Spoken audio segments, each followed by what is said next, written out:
જિલ્લાના કલ્યાણપુર તાલુકાના ભોપલકા ગામે હત્યાનો મામલો સામે આવ્યો। બે પક્ષો વચ્ચે માથાકૂટ થતા આથેરની હત્યા કરી દેવામાં આવી। છેલ્લા 2 વર્ષથી બંને વ્યક્તિઓ વચ્ચે જીરુના પાકને લઈને ઝઘડો થયો હોવાનું સામે આવ્યું। ઝઘડાની અદાવતમાં આથેરની હત્યા નિપજાવવામાં આવતા ચકચાર મચી જવા પામી। લાકડીના ઘા ઝીકી આથેરને મોતને ઘાટ ઉતારી દીધો। સમગ્ર ઘટનાને લઈ પોલીસને જાણ કરવામાં આવી। સમગ્ર ઘટનાની જાણ થતાં પોલીસ કાફલો ઘટના સ્થળે પહોંચ્યો। પોલીસે ઘટના સ્થળે પહોંચી આરોપીની અટકાયત કરી આગળની કાર્યવાહી હાથ ધરી છે।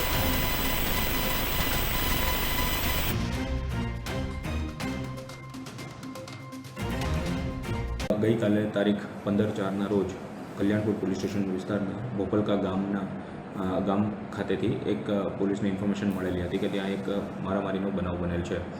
જે મારામારીના બનાવ અંતર્ગત પોલીસ તુરંત જ ઘટના સ્થળે પહોંચેલ।